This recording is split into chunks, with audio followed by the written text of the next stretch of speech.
Now, in this point, let me just add one more point in this, then I will be taking up some of the questions also. That is about the what is India's claim? India's claim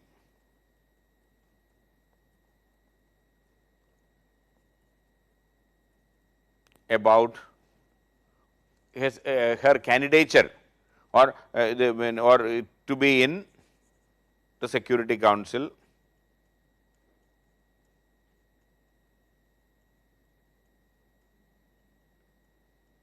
as a permanent member.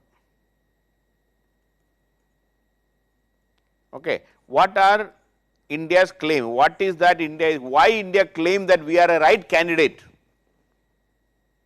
On what basis? Even in the 75th UN General Assembly meeting, Prime Minister Modi in his speech specifically talked about the need for expansion of the Security Council and the reforms in the UN, and he even said that India is a rightful candidate, is a right candidate to be as a member of the UN Security Council, as a permanent member. That is what we said. But what is the basis? See, in fact, if you just before that, let me just tell you, before 1991 or before the collapse of the Soviet Union or during the what you call the so called bipolar world, when the our non-aligned movement NAM and all were going on, India never claimed our place in the Security Council. We expected other countries, we talked about reforms in the UN Security Council, and we expected other countries to come up with our name. We never openly self-claimed our name, but we started changing that view in 1990s. In 1993, P.V. Narasimha Rao, the then Prime Minister, while addressing the parliament in Turkmenistan, he was on a state visit to Turkmenistan, and in Turkmenistan parliament, while addressing the parliament, P.V. Narasimha Rao talked about India's desire to be a Security Council permanent member. For the first time, India openly declared that we are a candidate for UN Security Council reforms, and we would like to be there as a part of the Security Council member. That was said for the first time by India in 1993, when the then Prime Minister P.V. Narasimha Rao addressed the Turkmenistan parliament. That is the first time India said. And what are the claims? The India's claim is based on, number one, India is the second largest populous country in the world. Right now it is 1.3 billion population. And this 1.3 billion is almost 17% of the global population. When you talk about UN as an institution, you cannot ignore the views of 17% of the population, almost 1/5 of the population cannot be ignored, number one. Number two, India is the largest democracy in the world. India is the largest democracy in the world.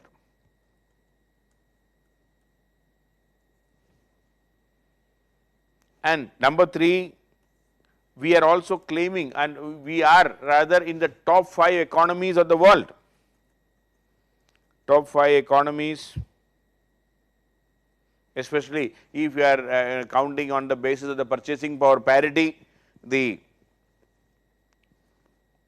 top 5 economies of the world. We are a major contributor of UN peacekeeping forces. UN peacekeeping force, India always participate, and India send our soldiers for providing, or rather to ensuring peace across the world. The UN peacekeeping force, we are a major force. India is a regional power in South Asia. Regional power in South Asia, and India is a leader of the third world countries.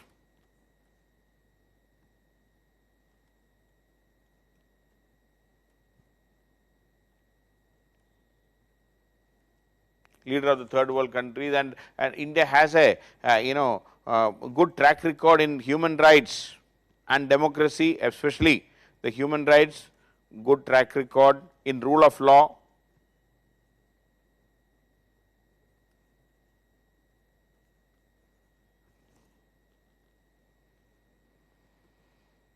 Okay. So, because of all these things, we are claiming that our claim cannot be ignored.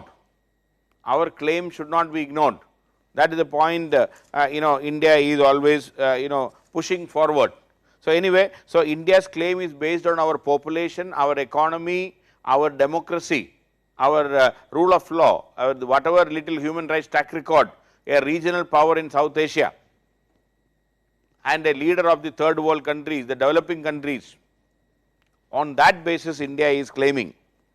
Okay. So, that is about this, and now in a simple, see, there are simple majority in General Assembly on certain conditions, simple majority which I said. Now, a couple of questions, let me add this. See, that was said for the election of the judges. Okay. When it comes to Security Council member, it is a different thing. Okay. This was about the simple majority was the election of the judges. Oh, please do not confuse. Okay. Now, if we got freedom even before the formation of the UN, was there any change? See, I do not know. I mean, we cannot talk about all these things. Okay. Somebody is asking, Jitin is asking, had we got freedom before? Had we got the veto power? I do not think veto and all were only for the top 5 countries who were fighting against Japan, Germany at that time. What is the reaction of other permanent members to US reform? See, other permanent members by and large, Russia was anyway just came out. China was not a major force at that time. In 1994, China and Russia did not oppose at all because of their status was quite low at that time. Okay. What is the power of permanent seat? See, veto is not the permanent power. Permanently sitting in the decision making is the biggest thing. See, do not think that veto has the ultimate power. No, veto is an added advantage. Forget about the added advantage. If you are sitting in the Security Council as a permanent member, if you are see, it is like you are becoming a minister. So, what is the power, what is the use of becoming a minister if you are not becoming chief minister, if you are asking? That is the same way you are asking this question. So, veto, even if there is no veto, there is huge power, please understand that. Okay. But will the P5 retain? I do not think P5 will give up the veto, definitely they will not give up the veto.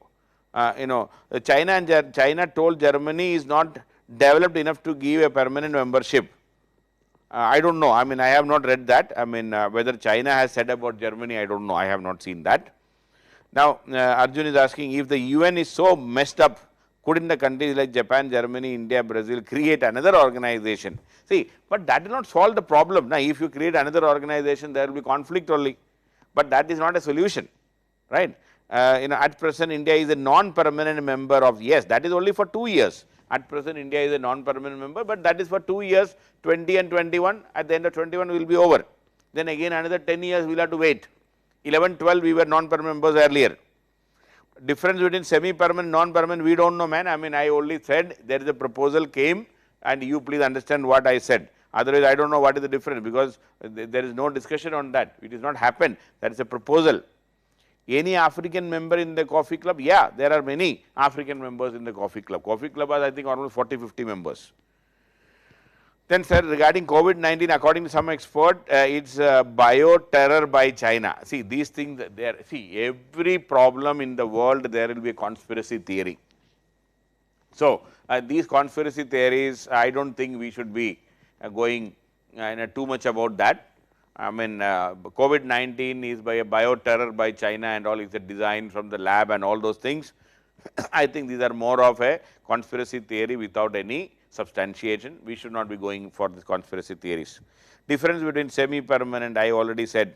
Who can bring resolution in? See, anybody, any member can bring the resolution. So, you are all if you are a General Assembly member, you can bring. If you are a Security Council member, you can bring. It depends on who is there. How did China agree to India's candidature? I mean, I did not say India agreed. I mean, you please listen to what I said very carefully. Okay. And Bharat is asking, leader of the third world country. Okay. Now, you do not know what is third world. You please search in the internet what is third world. Okay. So, that is the only way. There are many terms which we use, which are very commonly used in the newspaper also. Please look into that, you will get. Okay. Then Naman also asking, please explain first world, second world, third world, fourth world. You please look into dictionary, you please look into Wikipedia, you will get the answer. Okay. So, is it true that in the beginning Nehru, US proposed Nehru to become permanent member? No, no, no, I do not think these things are correct, because there is, these are all our fiction and fantasy. Okay. Is there any claim by Australia, Canada? I do not think so. So, can the attack by UK on Egypt in considered? वो तो कितना बार पूछेगा यार, तुम लोग भी कुछ search करो ना. Then so I mean I will stop here, because आलतू फालतू question पूछना शुरू करते तो I will not be able to answer. That is what is happening from many of you. Okay. So anyway, so I got it. I mean you got the idea. I mean that is what I said, and whether this proposal will be accepted and all. See, nobody knows whether. See, I said no, the ultimately the consensus.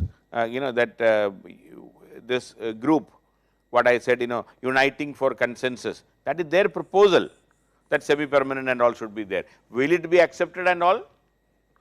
To accept also, the permanent 5 should accept first. The P5 should not veto that proposal.